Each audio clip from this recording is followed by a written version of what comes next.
So we're back with Joe. And before we left break, we didn't quite start, but we wanted to talk about appendix carry. So let's jump into that cesspool of Well, I think we're just trying to offend every side of every firearms argument ever in this short time window we have. So we might as well get to it. So me personally, so I remember LaSort. I don't know if you're familiar with Darren LaSort. Yeah. So LaSort wrote an article one time about appendix carry, and it sounded like this: one long beep, right? Which means like he can't stand appendix carry. He hates it. I, on the other hand, I have a love-hate relationship with it. So I have appendix carry. I appendix carry every once in a while, largely when I'm so for people who don't carry on a consistent basis, I just want to put something out there. I carry about 99% of the time. There are some days when carrying a gun is unbelievably annoying. Like just unbelievable. For whatever reason, it may just not work with a pair of jeans that you have on. You know, you're set up that you thought, or you grabbed the wrong belt. So it's just, whatever the case, there are some days it's just like, this is madness. So I'll appendix carry if I know I'm going to be doing a lot more standing. When I'm standing, everything is peachy. Right. However, when life starts, I don't know how people do it.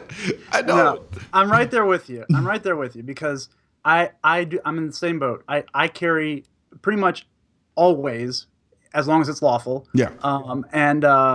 And me too. I have appendix carry holsters. I have inside the waistband holsters. I have outside the waistband holsters. But that appendix carry, I have a love-hate relationship with it because I'll put it on. I'll holster up. I'll throw my T-shirt on. I'm looking in the mirror and I'm like, no one's gonna see that. It's like that's perfect. And then I bend over and try and tie my shoe. Oh my gosh.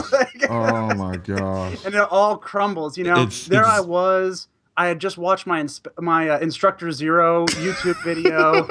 I was ready. I was a believer. And then I had to tie the shoe. And it's just like, and the whole mirage just collapses. There are people that can do it, and that can do it all the time. Yeah, contortionist. I'm with you.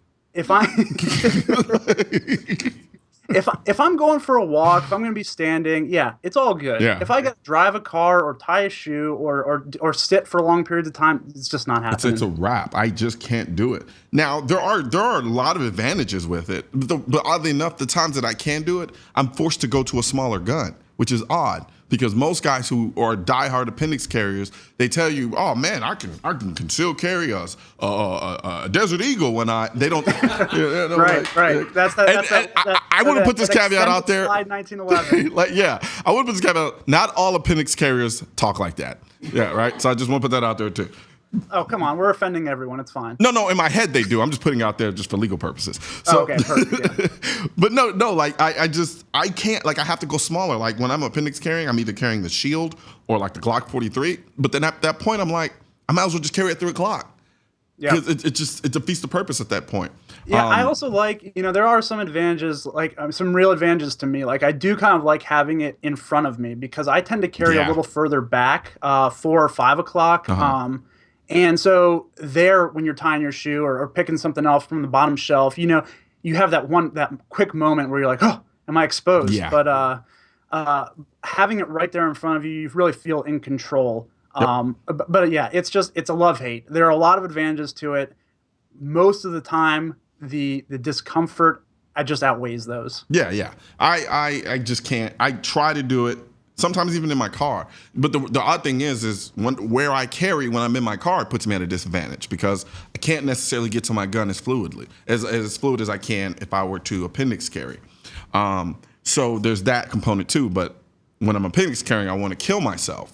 So it defeats the purpose. That just kind of defeats the whole purpose. I just, especially in the car, it's just digging into maybe I'm too fat. I don't know. And that's what the internet keeps telling me. Yeah. If I was just skinnier, it would feel good, but I don't know. I mean, I went on a little fast. I didn't eat for a day, and then when I ate, everything just kind of crumbled. But and the weird thing is, it's with me. I love, like, I don't like I have this like small gun insecurity. and I had to just put it out there. I hate when I have to carry anything smaller than a Glock 19. I'm with you. I love the shield. Yeah. I have a shield. I carried it. I've carried it probably for a year, but it's almost, to me, it's the same thing as the 1911. I just want more rounds on hand. Yeah. Even if all I'm doing that day is just going to the range to train, I get to load less magazines if I have the bigger gun. Oh, man. But my insecurity is so bad that I carry the gun I carry the most is a Glock 26. But I have these Terran Tactical base plates that adds like +4. So it's like a fraction of barely smaller than a 19. Right. But I'm like, well, in my mind, I've convinced myself, well, I mean, it's smaller, and I get close because the base plate with the +1 gives me 14 rounds total in my Glock 26, and it's a little bit smaller than my 19, which carries 15 rounds. So I've kind of come to the conclusion that I can kind of settle on that, but generally speaking, when I have to go below the 19 or when I am carrying a shield, I'm comfortable. I love it. It feels great. Right. Problem is, I'm just like, I wish I had my 19. Yeah, it's I like, that's one of the things I like about those Springfields is that you get your 13 rounder, so you feel a little bit, I mean, way more than a 1911 or the shield. Yeah. But maybe still less than the 19. But then you also get included in that case that 19-round magazine. Yeah, Man, there's nothing like putting an entire box of ammunition into your gun at one time. There is one gun that I think a lot of people underestimate. That's a good in between a 19 and say a Glock 26, and that's the M&P 9C. Before I gave it to my mother, I carried that quite a bit because I think with the +1 it's like 13 rounds. And it's a little bit bigger than the 26, but smaller than small enough to make a difference than the 19. And so for people out there wondering who are kind of caught in that conundrum, the M&P 9C is a good thing. Now, you mentioned about the spare mag thing. How consistently do you carry a spare mag?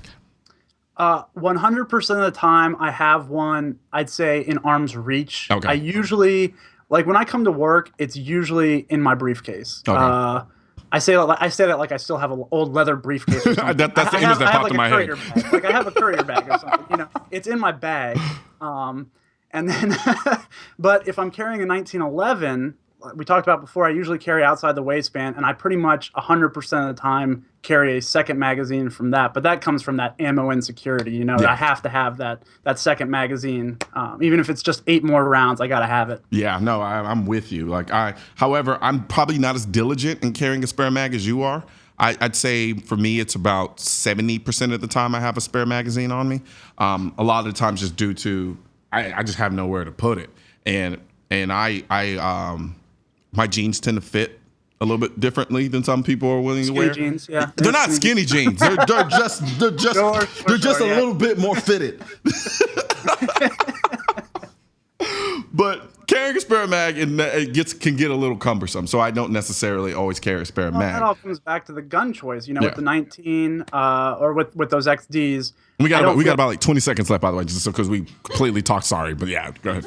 No, that's fine. That's fine. Yeah, who else can we crush their dreams in 20 seconds? Hey, how about this? How about we do this instead? We'll bring you back on the show, and then we have more targets. Yeah, absolutely. Yeah. Sounds good. Yeah, I'm good for it. But no, thank you very much, man. This was a blast. I'm not gonna lie to you. But yeah, definitely, we gotta have you back on, and we can piss off some more people on the internet.